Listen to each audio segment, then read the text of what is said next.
Alors, la réponse? En fait, j'ai rencontré le premier jour de ma visite ici. Je le connaissais auparavant. C'est vraiment quelqu'un de très sympa. Maintenant, ce qui concerne ce qu'il fait, je pense qu'il travaille sur la vidéo live en direct. Chat vidéo, en fait. Oui, voilà, un chat vidéo, la communication. Et voilà, on devra en parler et voir s'il existe des possibilités d'intégration. Ceci étant dit, je pense que si l'on parle ici de la communication entre les utilisateurs du site, je pense qu'il existe un certain potentiel. Maintenant, la deuxième question à propos de ce que nous allons faire à partir de là. Est-ce qu'il y a une vie après YouTube? Ou est-ce que vous allez rester sur YouTube tout le temps? Oui, bon, qui peut répondre à cette question, en fait? Je ne crois pas que c'est quelque chose sur lequel nous allons travailler jusqu'à la fin de notre vie. Mais pour le moment, on travaille sur la vidéo et nous pouvons égrener certaines opportunités afin de définir le marché et améliorer les fonctionnalités pour notre propre public. Et voilà, c'est vraiment le début dans l'espace vidéo. Et comme je vous l'ai dit, il y a quelques années, lorsque nous avons démarré, on ne connaissait rien à la vidéo.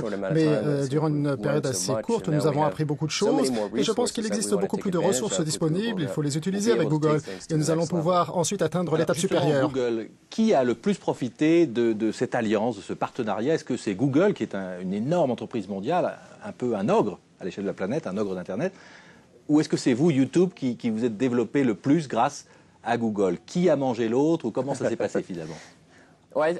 Non, je pense que c'était une bonne affaire, de tout point de vue. En fait, on détenait une position, on connaissait un certain succès très rapide, avec une équipe relativement petite, avec un peu plus de 60 personnes, avec des financements assez limités. Et on ne voulait pas que nos utilisateurs, notre public, ne souffrent durant cette aventure. On voulait mettre en place ces grandes caractéristiques, ces grandes solutions, ces grandes idées. Mais en fait, voilà, on n'avait pas les bonnes ressources pour le faire assez rapidement. Vous avez peur de Google, de sa puissance, d'être finalement absorbé par le géant et de disparaître? Non, on a parlé beaucoup, et voilà, c'est l'une des raisons pour lesquelles nous avons décidé de nous lancer avec Google. En fait, ils voulaient maintenir notre indépendance. On a toujours notre bureau, nous prenons toujours notre propre décision. Ils voulaient donc maintenir l'innovation au sein de l'espace vidéo. C'est une grande société, et voilà, nous sommes un peu plus agiles parce que nous sommes plus petits. Voilà, ils voulaient maintenir cette situation. Et voilà, la relation était très bonne.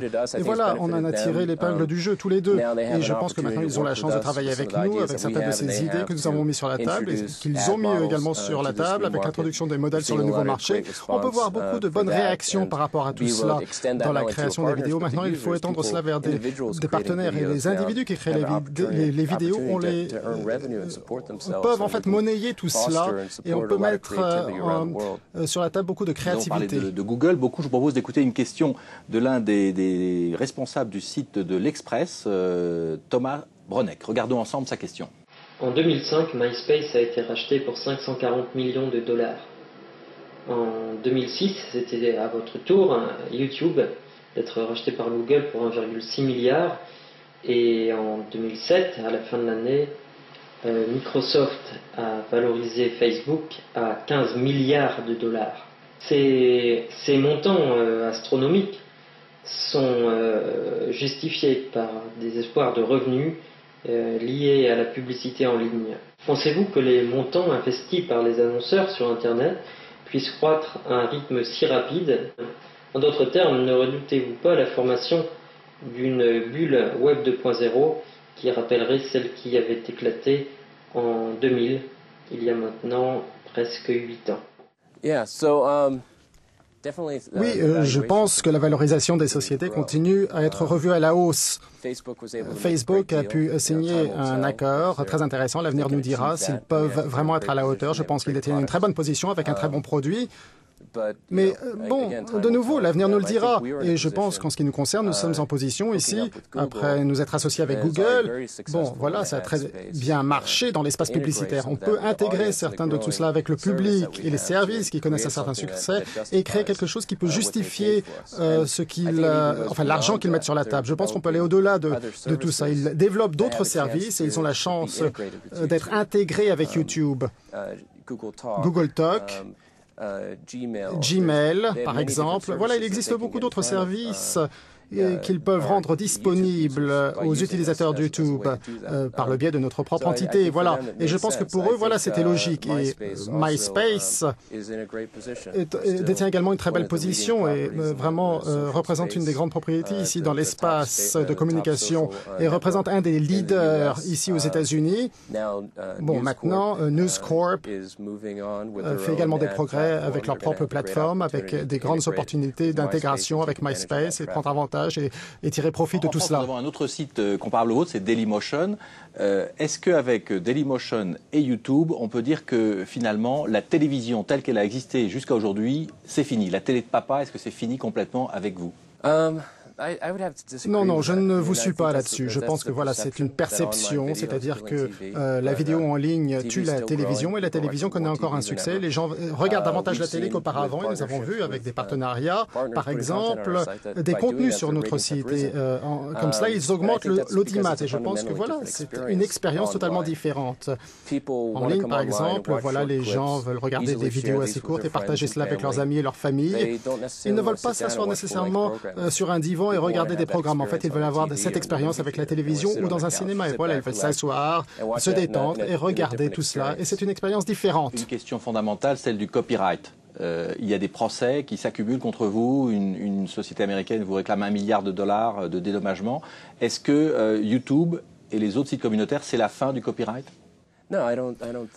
Non, je ne crois pas. Je ne crois pas. Voilà, on a toujours fonctionné, on a toujours respecté la loi dès le départ. On a été très innovateurs dans le développement des technologies afin de faire face à toutes les vidéos que nous recevions au quotidien.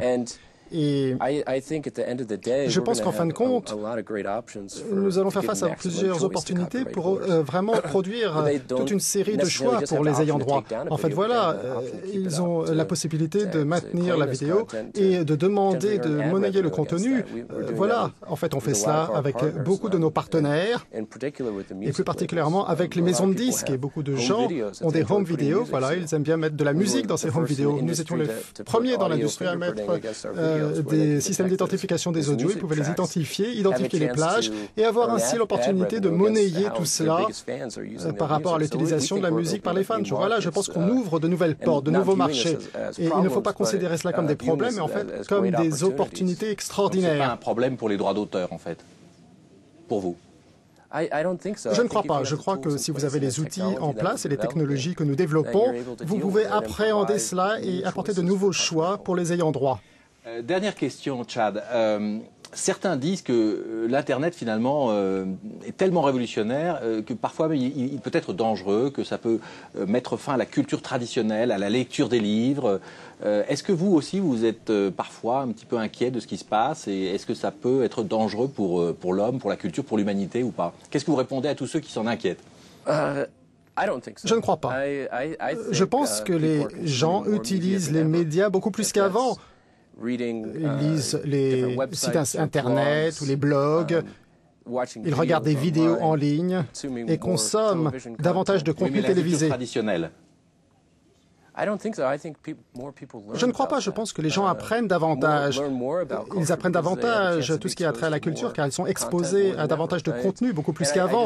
Et je considère tout cela comme des expériences différentes. Vous avez l'expérience en ligne et vous avez les expériences physiques. Bon, auparavant, il n'y avait que des livres. Il y avait ensuite les journaux, les magazines. Voilà. Et je ne crois pas que ces derniers ont perturbé la production des livres. Aujourd'hui, on a des blogs et des sites Internet et je pense qu'aujourd'hui, les gens ont davantage de choix. Et je pense que c'est bien pour le monde et que c'est bien pour les informations.